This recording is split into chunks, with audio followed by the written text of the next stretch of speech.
Bapak Ibu, saudara-saudari yang dikasihi Tuhan, selamat malam, Shalom. Selamat berjumpa kembali di Renungan Malam GKPA Parlakutan Penjernihan di hari Selasa 18 April 2023. Sebelum kita membaca firman Tuhan, mari kita berdoa. Damai sejahtera Allah yang melampaui segala akal, itulah yang menguasai hati dan pikiran kita di saat kita membaca firman Tuhan di dalam Kristus Yesus Tuhan kami. Amin.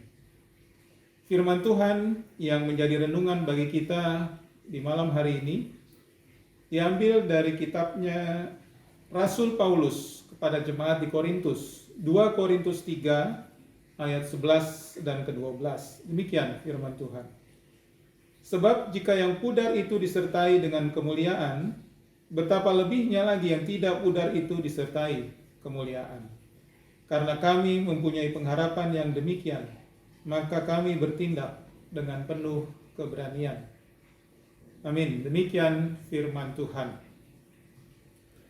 Saudara-saudaraku terkasih, minggu ini kita memasuki minggu gerejawi Quasimodogeniti, yang berarti bagaikan anak yang baru lahir. Melalui peristiwa penderitaan dan kematian Yesus di kayu salib untuk menanggung dosa umat manusia serta kebangkitannya, maka rancangan Allah bagi umat manusia menjadi sempurna.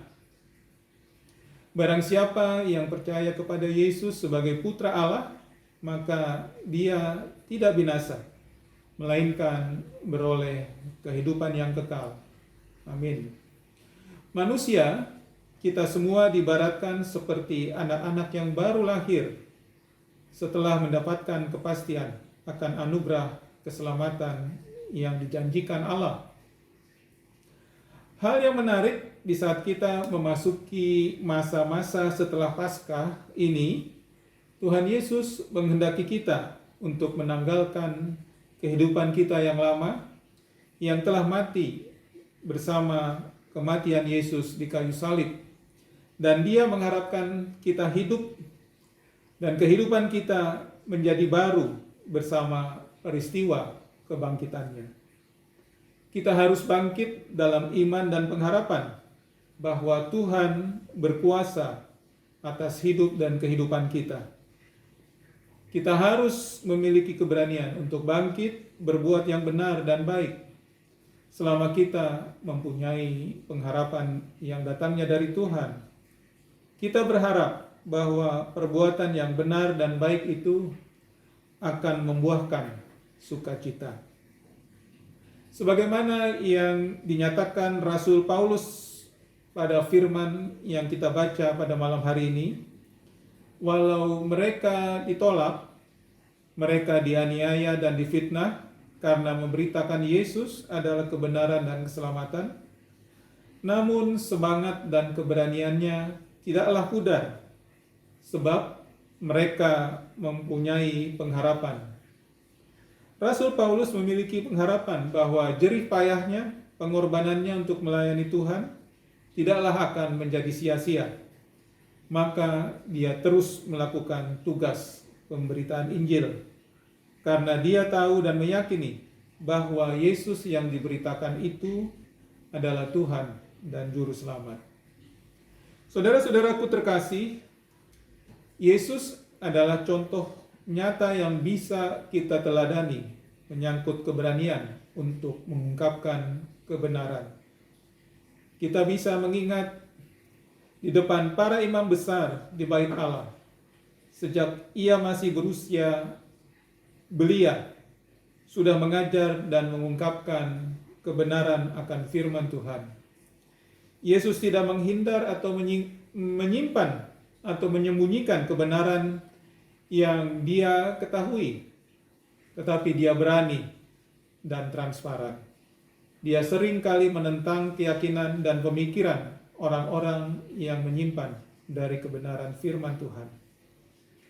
Bahkan kita mengingat juga cerita ketika para pedagang mempergunakan bait Allah sebagai tempat untuk melaksanakan transaksi jual beli mereka, perdagangan mereka, maka Yesus marah besar dan mengungkapkan kebohongan dan motif penyimpang dari orang-orang yang terlibat di dalamnya.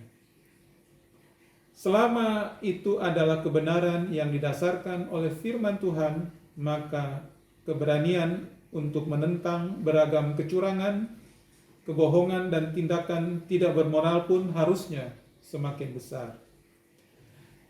Saudara-saudaraku yang terkasih, di masa kini Tuhan juga mau kita melakukan hal yang sama.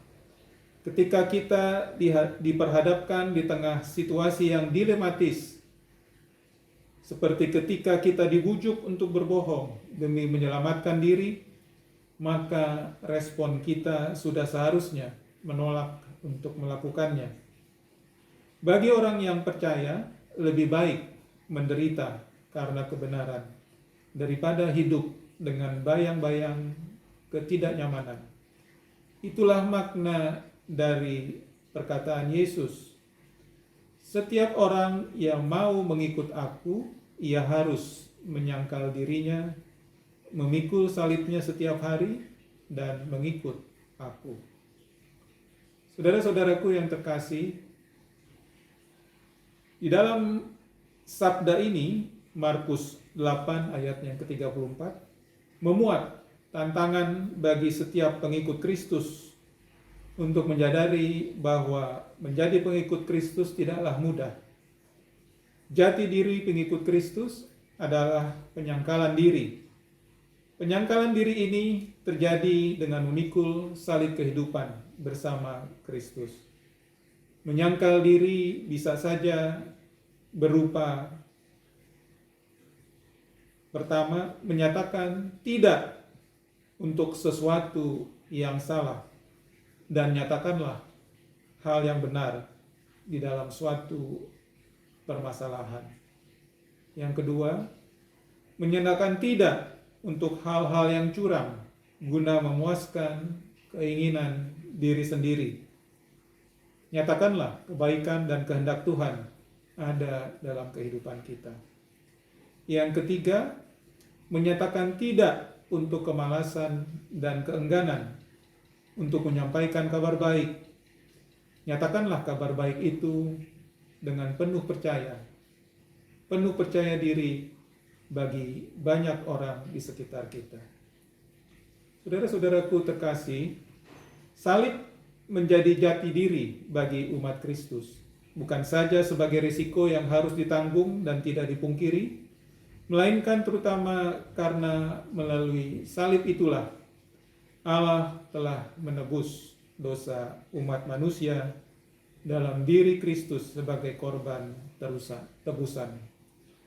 Melalui salib, Yesus telah menjaminkan keselamatan kita untuk memperoleh kehidupan yang kekal.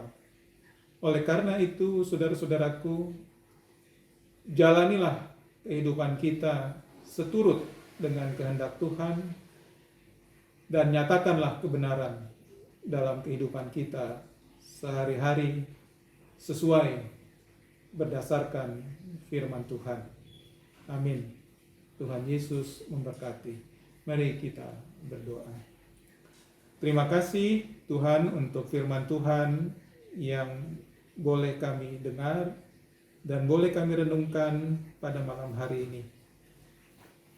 Ajari kami Tuhan untuk menjadi pengikut Kristus yang setia, menjalani kehidupan ini seturut dengan kehendak Tuhan dan menyatakan kebenaran seturut dengan firman Tuhan di dalam kehidupan kami. Terima kasih Tuhan, terpujilah namamu. Di dalam nama Tuhan Yesus Kristus kami berdoa dan mengucap syukur. Amin.